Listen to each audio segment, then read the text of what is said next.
बनारस के राजा हुए हैं और राजन को पवित्र पुस्तकें पढ़ने का बड़ा शौक़ था। राजन समय समय पे दरबार लगवाते थे। दरबार में जो पवित्र पुस्तकें होती थीं, विद्वान संत महात्मा पढ़ते थे, वो हरि की चर्चा सुनते थे। उन्हें सत्य को सुनने में बड़ा आनंद आता था, उन्हें हरि चर्चा करने में बड़ा आनंद आता था। लेकिन एक बार दरबार लगा हुआ है, विद्वानगण पढ़ रहे हैं, तो उनके कानों में एक आवाज़ आती है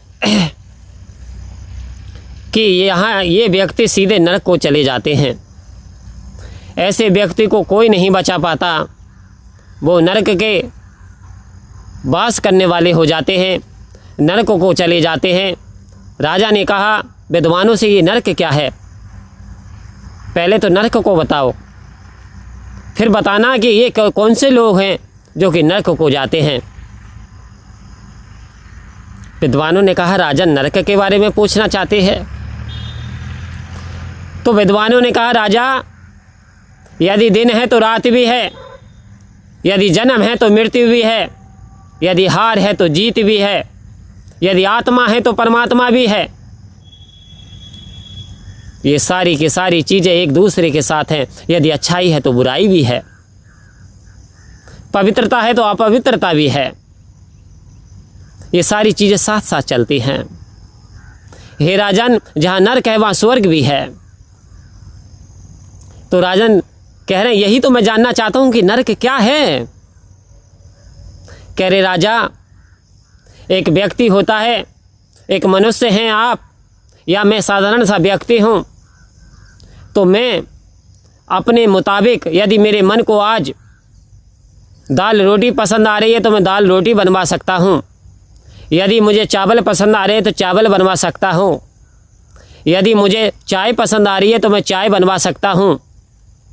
कहने का तात्पर्य, यदि मुझे जलेबियाँ पसंद आ रही हैं तो मैं जलेबी खरीद के ला सकता हूँ। यदि मुझे परमात्मा का भजन करना है 2 घंटे 1 घंटा तो मैं कर सकता हूँ। यदि मैं किसी की मदद करना चाहूँ तो मैं कर सकता हूँ।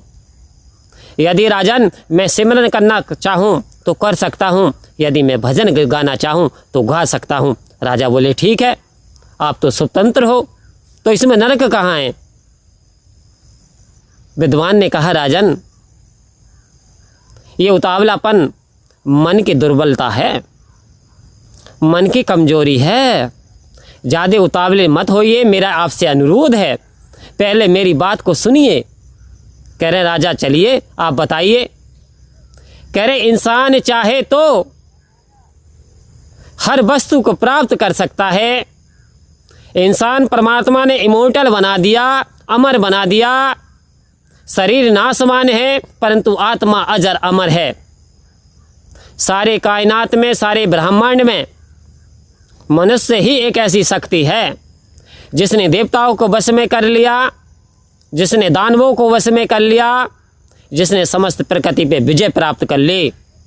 वो भगवान की रचना, सर्वश्रेष्ठ रचना वो मनुष्य ही है, जिसमें सोचने समझने की जो क्षमता है वो 100% है। यानी यूँ कहें प्रतिशत में तो बिल्कुल 100% उसमें सोचने और समझने की शक्ति परमात्मा ने दे दी। क्या अच्छा है, क्या बुरा है, क्या सही है, क्या गलत है, क्या पुण्य है, क्या पाप है, ये सब कुछ मनुष्य जानता है, क्योंकि उसे इतना चेतन परमात्मा ने बना करके भेज दिया। राजा बोले बात तो ठीक है, मनुष्य चेतन है, अच्छा बुरा जानता है। सांप रास्ते में आगे आ जाए तो बच जाता है, शेर की आवाज़ सुन ले तो छुप करके बैठ जाता है या भाग जाता है। यानी अपनी रक्षा करना जानता है, अपने बच्चों को पालन पोषण भी करना जानता है। राजा कहता ये बात मैं आपकी मानता हूँ, परंतु नरक कहाँ है? नरक कैसा होता है? राजा के मन में बार बार प्रश्न आया, नरक है क्या, नरक कैसा होता है? तो विद्वान ने कहा राजन, ये नरक ही है जो एक नाली का कीड़ा नाली से बाहर नहीं जा सकता, जाता है तो खट कुछ देर के बाद फिर नाली में चला आता है। उसके लिए वो नाली नरक के समान है, क्योंकि उसे दुनिया के आनंद का पता ही नहीं है। दूसरा, ये जो जानवर हैं, ये जो आपके यहाँ भैंसे, ये जो घोड़े पल रहे, ये जो ऊँट हैं, हे राजन, यदि इन्हें कोई व्यक्ति पानी पिलवा दे तो ये पानी पी लेते हैं, यदि कोई चारा खिला दे तो ये चारा खा लेते हैं, ये अपनी मर्जी से कुछ भी नहीं कर सकते। राजन, जब इन्हें दौड़ाया जाता है तो दौड़ लेते हैं, इंसान ने इन्हें बंधुआ बना करके रख लिया है। तो इनके लिए जो कैटेगरी है, ये जो जन्म है, ये नरक है, ये जो पशु योनि है, इनके लिए नरक है। एक सर्प है राजन, जो रेंग रेंग करके चलता है, रेंग रेंग करके चलता है, उसका कुछ भी दोष नहीं होता। बहुत सारे व्यक्तियों के घर में यदि छुप जाता है तो लोग उसे लाठियों से मार देते हैं, लोग उसे मारो मारो, भागो भागो, इसका पीछा करो, मारो पकड़ो और छोड़ दो, या छोड़ने वाले कम और मारने वाले राजन ज़्यादा होते हैं। ये सांप के लिए वो योनि नरक के समान है। राजा ने कहा, नरक ये होता है? कह रहे राजन, ये सारी नरक योनि हैं, ये सारी तामसिक योनियां हैं, ये जो भुगत रहे हैं ये कुछ नहीं कर सकते, ये हरि का भजन का आनंद भी नहीं ले सकते। कह रहे नरक ये है? जी हाँ।